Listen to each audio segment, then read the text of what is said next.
Estamos de volta aqui, como sempre, com você. Agradecendo sempre você, que é o nosso companheiro de todos os dias, que está todo dia aqui ligadinho, que mensalmente colabora com a gente e mantém essa obra de evangelização de pé.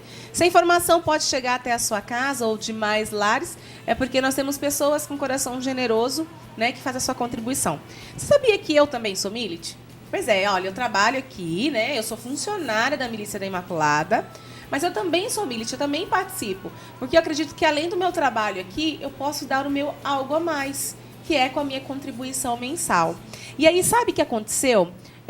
Teve um probleminha no banco, eu tinha débito automático, tive que tirar do débito automático. Mas, mesmo assim, eu continuei colaborando. Tem muita gente tirando do débito automático, né? Que tira do débito automático e acaba não colaborando porque esquece o boleto e tudo mais. Se você tem a oportunidade de voltar a colaborar com a gente com o débito automático, eu agradeço muito, porque senão aí você não esquece, né? Fica mais tranquilo. Ah, Antoniela, eu não posso voltar, vou ter que ficar que nem você, pagando o boleto todo mês. Não tem problema, o importante é você colocar o boleto num lugar bem visível, para você não esquecer. Tá? A sua colaboração ela é muito importante para nós e tem nos ajudado a ficar de pé. A palavra é essa, nos ajudado a ficar de pé. Né? Os problemas são muitos, mas nós temos a solução, que é Jesus, que é Nossa Senhora, que não nos deixa desistir dessa missão. E também, claro, porque a providência vem das suas mãos, então, claro, você, não é mesmo? Olha, você que não é milite, pode ligar para nós no 3349-1015. Eu sei que tem muita gente, Leandro, assistindo nosso programa hoje, né? Falando, nossa, que legal, quem mudou. A gente só faz isso porque os nossos milites colaboram com a gente. Com certeza. Né? Que são os nossos parceiros, assim, melhores amigos. Leandro, nós conversávamos aqui no intervalo, sobre a questão, por exemplo, dos tratamentos estéticos. Uhum. Apesar de ter, inclusive, os próprios profissionais da estética, eles atendem pelo convênio, fazem a consulta pelo convênio, mas os procedimentos, eles são particulares. Tem muita gente que reclama disso. Né? Isso é um caso bem pontual que acontece muitas vezes nos planos de saúde, onde realmente eles não são obrigados a cobrirem cirurgias estéticas. Então, o que acontece muitas vezes é que há algumas cirurgias aparentemente estéticas, mas que, na verdade, não são meramente estéticas, porque causam dano tanto psiquiátrico, psíquico na pessoa, quanto também pode gerar alguns problemas físicos, como, por exemplo, a pessoa que é submetida a uma cirurgia de redução do estômago e depois fica com excesso de pele. Aquela pessoa, se deixar a pele do jeito que se encontra, ela pode criar feridas e uma série de dermatites ali. Então, nesse caso, a cirurgia nem sempre ela é considerada simplesmente estética, porque se tiver uma recomendação médica falando que aquilo ali, se continuar daquele jeito, vai trazer um mal para a saúde daquela pessoa, isso aí já não é considerado mais estética. A mesma questão pode ser analisada sob a ótica do sistema do câncer de mama. A pessoa é obrigada a tirar a mama e, logicamente, colocar silicone em uma das mãos porque ficou desigual. E mastectomia total, exatamente. Né? Nesse caso, a cirurgia não pode ser considerada somente estética, porque se ela ficar daquele jeito após a mastectomia, que chama? Mastectomia. Se ela ficar dessa forma, ela vai ter um prejuízo até mesmo psíquico. Né? Vai comprar roupa, não vai ficar bem, ela não vai se sentir bem com ela mesma, pode desenvolver até um quadro depressivo a partir disso aí. Então, é outra cirurgia que não é simplesmente estética. Né? É diferente daquela pessoa que quer aumentar os seios simplesmente por uma questão de beleza, uma questão de estética. Nesse caso aí, sim, o plano de saúde não é obrigado a custear. Até mesmo porque, se fosse assim, todas as pessoas que iam querer ir por esse lado da estética, aí não ia ter um limite. Né? Não ia ter uma necessidade urgente de fazer aquele procedimento e aí, com certeza, ia contribuir para que mais planos de saúde viessem a quebrar, e como já acontece no Brasil inteiro. Então, tem que ter essa preocupação também, não só com o consumidor, mas também com a manutenção desse plano de saúde. O plano de saúde deve manter vigente para que o consumidor possa socorrer a ele no momento de maior dificuldade. Então, não adianta a gente só falar, não, o plano de saúde tem que pagar isso, tem que cobrir tudo mesmo, porque se esse plano de saúde vier a faltar, todos nós estaremos fadados ao SUS. E a gente sabe o quanto que é difícil ser atendido pelo SUS, né? Eu tenho certeza que você já foi, eu também já fui. Até mesmo para quem, por exemplo, precisa fazer uma retirada de pele de excesso mesmo. Porque exatamente. O SUS cobre também nesse mesmo caso, né? No mesmo caso. Exatamente. Então, é a mesma questão. Então, a gente sabe que se socorrer ao SUS nem sempre é adequado, porque por questão de tempo, por questão de fila, né? A maioria dos procedimentos que não envolvem cirurgia, né, no SUS a gente consegue ser bem atendido, mas pelo menos aqui em Campo Grande eu sei que é assim, mas algum outro procedimento cirúrgico já tem uma fila muito grande e sem a ajuda dos planos de saúde, independente qual seja, vai ficar pior ainda, porque a fila vai aumentar, vai demorar mais para atender o cidadão e, consequentemente, a questão da saúde no Brasil vai piorar. Então, a gente tem que zelar pelas duas partes, pela manutenção do plano e pelo lado do consumidor. Então, temos que zelar sempre uma coisa justa, né? O que vai ser benéfico para a manutenção do plano e também que vai atender aquele consumidor no caso específico. Essa questão que você está falando ainda da questão estética, eu conheço casos de convênios que cobriram total, nesse caso de uma pessoa que precisava retirar não apenas por estética, mas por questão da saúde. E de outros convênios que cobriram só a metade do valor. Tá certo ou tá errado? Ou depende do convênio que você assinou? Depende do contrato com o convênio que eu assinei. Porque se houver uma contraprestação, por exemplo, de 50%, aí seria justo ele pagar com metade. Mas não só por causa da cirurgia específica, mas sim também porque todos os outros procedimentos ele exige essa contraprestação. Existem planos de saúde, a exemplo do meu, que ele faz isso aí. No meu caso, acho que é uma contraprestação de 30%. Então, tudo que eu vá fazer pelo plano, eu tenho que dar minha contraprestação. E, em troca disso, a minha mensalidade é mais barata do que aquele plano que eu use muito e eu pago por mês um absurdo de mensalidade. Então, cada caso é um caso. Tem que ver, por isso a gente fala sempre, bate na mesma tecla. Vamos ler o contrato e ver o que nele está previsto. Porque se não tiver essa previsão de adimplemento de 50%, essa contraprestação, então ele acaba sendo ilegal e você pode rever isso na justiça, pedir o dinheiro de volta e todos os direitos inerentes a isso. Leandro, é verdade que o plano de saúde é o campeão, é um dos líderes de reclamação? A gente tem telefonia que a gente sempre fala aqui, né? A empresa de telefonia, mas plano de saúde tem sido? É um deles. O PROCON sempre mostra, sempre divulga as listas com os campeões de reclamação. E essa lista é cíclica. Um mês é a empresa de telefonia, outro mês é a concessionária de água, outra de luz. E, invariavelmente, aparecem planos de saúde também. Então, nesse caso, a gente vê que a demanda aumenta bastante. Porém, deve diminuir, infelizmente, por causa da crise. Muitas pessoas se desligaram dos seus planos de saúde, por uma questão econômica, né? Então, a gente vai ver que várias áreas estão sendo afetadas pela crise, e uma delas é a do plano de saúde, que teve um nível de desfiliação nunca antes visto na história desse país, como é comum ouvirmos aí na mídia. Então, realmente aconteceu isso, e agora os planos estão perdendo cada vez mais os seus filiados e vai gerar uma questão de dificuldade até mesmo para os planos. Agora, Leandro, assim, não sei se é correto, mas, por exemplo, às vezes a pessoa, né, tá ali com o plano de saúde, a carteirinha em mãos, liga para agendar uma consulta. Ah, é pelo plano? Só temos para daqui 3 meses. Se for particular, tem hoje 5 horas da tarde. Né? Aí você paga o plano, não menos, né, barato, digamos, que uma consulta, porque poderia muito bem você pegar esse dinheiro do plano, guardar mensalmente, e quando você precisasse uma consulta, pagaria à vista, consulta, exames e tudo mais. Exatamente. Se você paga o convênio é porque você quer ter também uma tranquilidade de saber que você vai ser atendido, né? Eu já escutei, por exemplo, casos de pessoas que ligaram para o psiquiatra chorando, né, que precisava de um atendimento, já estava no limite, e aí, só tem atendimento para daqui 2 meses. Aí, como que acontece? Essa é uma reclamação bastante recorrente, né? Inclusive, não tem muita divulgação nisso na imprensa. A questão do PROCON não recebe muito esse tipo de reclamação, porque é a típica reclamação que a pessoa vai lá e liga direto para o advogado e explica o que aconteceu. É lógico que tem uma situação errada aí. Ele não pode dar um privilégio para uma pessoa que vai pagar o tratamento particular em detrimento daquele que tem plano de saúde.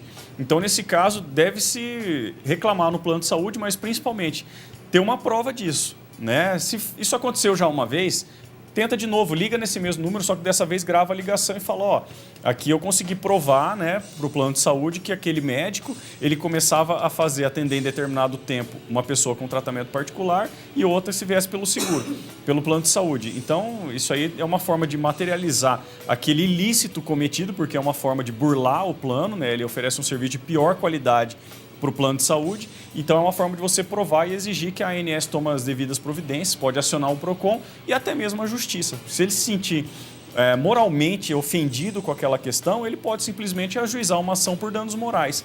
Por quê? Porque aquele médico ele deu privilégios para tratamento particular em detrimento de mim que utilizei do plano de saúde. Então aí a gente consegue caracterizar e comprovar que houve esse prejuízo para o consumidor, para esse cliente, e com todas as provas em mãos, que seriam as gravações. Meu Deus, você fica pensando, você já pensou uma pessoa que, por exemplo, ligou para o psiquiatra, a pessoa se mata, e aí? Pois é. A gente tem um grande índice de suicídio aqui em Campo Grande. Muito. Né? Então aí a pessoa liga desesperada, como esse caso que eu já falei para você, eu acho que eu já até contei esse caso aqui, né, no programa. Aí a pessoa liga, se mata, e aí? Pois é, Né? aí é uma briga muito grande, né? E como toda briga que envolve o judiciário, a gente precisa de provas. Se tivéssemos a gravação nesse caso e a consequência disso tivesse sido o óbito dessa pessoa, olha a responsabilidade que dá para a clínica, para o plano ou até mesmo para esse médico. Então é uma questão que devemos ficar bastante atentos, porque a gente não para pensar no dia a dia, nessa correria. Eu tenho que atender tantos clientes, tal, o plano de saúde me dá uma margem menor, então eu preciso atender 80% particular, 20% tem que ser plano. Então, assim, isso aí acaba ficando uma correria em que esses profissionais acabam não pensando nas consequências dos seus atos, inclusive consequências financeiras. Porque um exemplo desse, se comprovado e ajuizado uma ação, esse consumidor ou os herdeiros desse consumidor ganhem, é um prejuízo muito grande que às vezes vai fazer com que esse profissional perca dinheiro de 1, 2, 3 anos de trabalho. Então, é uma questão que devemos credibilidade ficar... também, Com certeza. Né? Não, e às vezes ele não suporta o peso psicológico que isso aí vai causar para a carreira dele, né? Pessoal e profissionalmente. Então, tudo isso aí deve ser pensado. Cada profissional tem que refletir no final do ano, fazer a contabilidade de como que deve ser a atuação dele no ano seguinte. Eu faço isso todo ano, para ver o que me dá mais dor de cabeça, o que eu vou parar de fazer, né? Para você ter uma tranquilidade profissional que acarreta também numa tranquilidade pessoal. Então isso aí deve ser pensado ano a ano, mês a mês, se for possível, para que o profissional se adeque na realidade financeira que ele tenha pretensão e também daquilo que ele está conseguindo hoje. Então deve fazer uma reflexão, porque uma consequência pode ser bastante danosa, tanto para o consumidor quanto para o profissional que nega atendimento. E a pessoa às vezes acaba até pagando particular, né? Se vira para pagar particular para poder ter a consulta. Então a pessoa pode recorrer com relação a isso, Leandro? Com certeza, com certeza. Se isso ficar caracterizado que ele tinha agenda para essa semana, mas me encaixou porque era plano para daqui 2 meses, ele acaba fazendo o quê? Forçando com que eu pague particular. Se é uma necessidade dessa, um tratamento psiquiátrico, por exemplo, a gente sabe que não pode esperar 2 anos. 2 meses, por exemplo, 2 semanas já é absurdo. Já, às vezes o paciente não consegue. Faz a diferença, né? Faz muita diferença. A gente que conhece pessoalmente casos de doenças psiquiátricas, né? Então a gente sabe que 1 ou 2 dias pode fazer toda a diferença para isso aí. Então deve ficar atento e pesar sempre que se vale a pena ou não fazer esse tipo de atitude. Tá certo. Olha, não tem um nome aqui, mas está perguntando assim. Ele quer saber, ou ela, não sei, sobre o tempo de carência. Se acabou de fato ou não. Ele está falando, tá afirmando aqui que teve um tempo que acabou. Não, Você não. falou do período de carência já, mas... Sim, a ANS regulamenta o período de carência que vai variar de plano para plano. Então, é aquilo que a gente falou no começo. Tem que ler o contrato para ver qual que é o período de carência do contrato específico. Em regra, o contrato que não tem carência, ele é um pouco mais caro exatamente para isso, para não ter essa carência. E os contratos que não prevêem isso aí, vai ficar com não vai poder ter a carência. Porque o contrato nada mais é o combinado entre as partes. Então, eu sou consumidor, vou contratar um plano de saúde, eu quero saber quais são os meus direitos e quais são os meus deveres.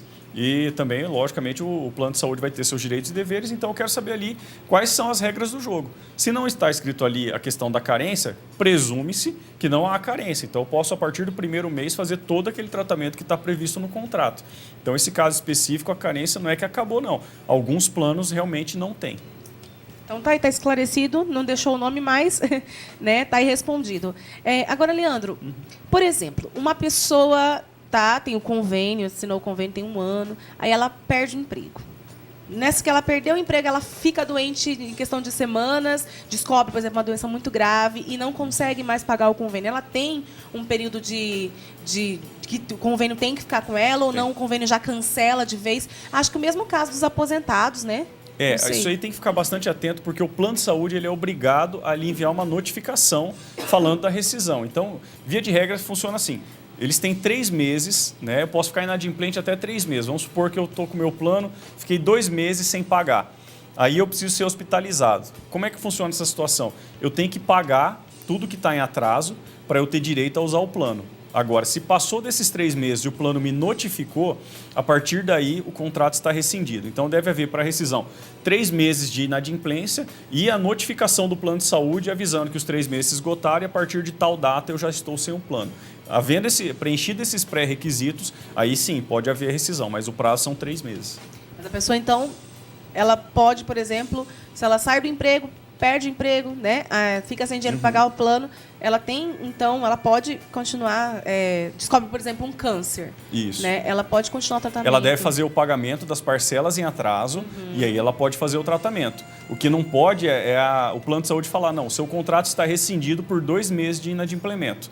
Isso aí não pode. Ela tem que ter o direito de pagar os 2 meses em atraso para prosseguir no plano. E tem outra situação bastante interessante também, que é quando o titular do plano ele está hospitalizado e não vem pagando o plano de saúde, por razões óbvias, né? Ele está internado, Exatamente. não consegue pagar, nesse caso não pode haver rescisão. Quando o titular do plano de saúde está hospitalizado, internado e que isso aí impossibilite o pagamento. Nesse caso também não pode haver suspensão, logicamente que depois que ele tiver alta, ele vai ter que fazer o pagamento de todas as parcelas atrasadas. Então, o convênio ele não pode negar atendimento por atraso de pagamento? Ou ele pode negar o atendimento. Agora, o consumidor ele tem o direito de quitar as parcelas em atraso para fazer jus ao tratamento. Aí sim. Então, isso é muito comum nos dias de hoje.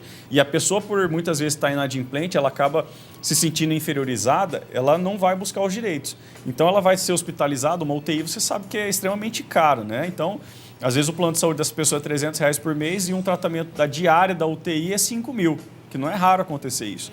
Então, ela junta aí R$600 para pagar os 2 meses supostamente em atraso e vai fazer jus ao tratamento em UTI.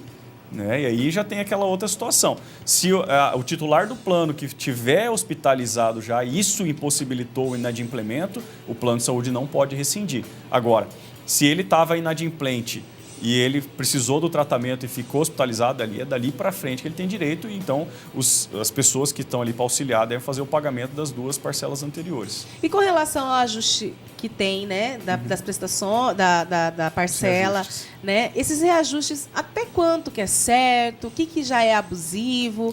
E às vezes nesse reajuste ou em alguma mudança, alguma coisa, eles podem fazer alguma alteração no contrato sem comunicar. Olha, foi alterado isso, isso e aquilo. As pessoas ficam sabendo depois. Não, na verdade, qualquer alteração ela deve ser contratada entre as partes. Então deve haver uma nova formalização de contrato. Nesse caso, a questão dessa carência vai estar tudo previsto ali. Então deve haver a previsão legal para tudo isso aí. Então as partes devem ser comunicadas dessa alteração e o reajuste, em média, ele gira abaixo de 10%. Digo em média porque cada ano tem um reajuste e o judiciário ele vê qual que foi a média praticada pelo mercado. Então, alguns anos isso foi de 11%, outros anos foi de 7%. E se o seu reajuste especificamente foi acima dessa média, que todo ano é estabelecido, ele pode sim pleitear essa redução do plano de saúde, a redução dessa mensalidade do plano de saúde. Isso é muito comum também. É muito comum principalmente naquela pessoa que acaba de fazer 60 anos, né? Então ele está lá no último, aos 59 anos, eu pago R$500 de plano. Aí faz 60 anos, ele vai para R$1.000. Esse tipo de paciente, né? Esse tipo de consumidor tem conseguido reverter isso aí no judiciário, porque ele deve aplicar o reajuste de cada plano definido de acordo com o ano em que foi feito o reajuste. Tá certo. Leandro, uma última pergunta para a gente encerrar com relação aos pronto-atendimentos, né? Os pronto-socorro que a gente vai lá, certo, passa mal, vai lá pelo convênio. Às vezes a gente espera muito mais, né, do que se deveria esperar, e às vezes o profissional nem está lá, a gente tem que esperar o profissional chegar. Já aconteceu isso comigo. Né? Como que a gente deve agir nesses casos? Bom, nesse caso, a gente deve exigir uma fiscalização muito mais rigorosa por parte tanto da ANS quanto dos PROCONs, porque a gente não consegue saber qual que é a sistemática daquele pronto atendimento. Eu não sei se a ala do SUS é uma, do tratamento particular é outro, a gente não sabe qual que é o tempo de demora, porque eles também têm as suas normas, né? Existe o paciente é verde, né? O azul, o amarelo. Agora eles colocam, né? Qual que é o grau de... A gravidade, né? Então a gente não consegue mensurar qual que é o tempo justo ali, entre aspas, de você ser atendido ali naquele pronto atendimento. O que acontece é que a gente não pode ser preterido, né? Se eu entrei lá às 7 horas da manhã e com a mesma fichinha, né, eu sou verde, o outro paciente é verde, ele foi atendido antes de mim, isso aí está errado. Agora, conseguir provar isso aí é que é bastante difícil, até mesmo porque nós não somos técnicos o suficiente para saber por que aquele ali passou na minha frente ou não, por que eu estou demorando mais para ser atendido, se aquela demora ela é justa ou não. Porque um hospital, um pronto atendimento, a gente sabe. Se a gente estiver lá com dor de cabeça, se tiver alguém que acabou de ser esfaqueado, ele vai entrar na nossa frente na prioridade de atendimento. Então, para a gente fica muito difícil comprovar se é uma situação justa ou injusta e, principalmente, se é legal ou ilegal. Porque a partir do momento que for ilegal e eu comprovo isso, eu posso ajuizar uma ação e ser ressarcido por esse tempo que eu perdi por meio de danos morais e tudo mais. Mas é muito difícil provar porque a gente não tem esse conhecimento técnico do porquê que aquele tempo é justo ou injusto no caso específico. Tá certo, Leandro. Quero agradecer mais uma vez sua presença e a gente vamos estudar, né? Agora, qual o próximo tema da próxima entrevista. Lembrando que você que está em casa pode sugerir para a gente também. Só ligar no 3349-1015. A gente vai para um rápido intervalo e a gente já volta. Obrigada, Leandro, mais uma vez. Eu que agradeço. Um abraço. Um abraço e a gente já volta. Não sai daí.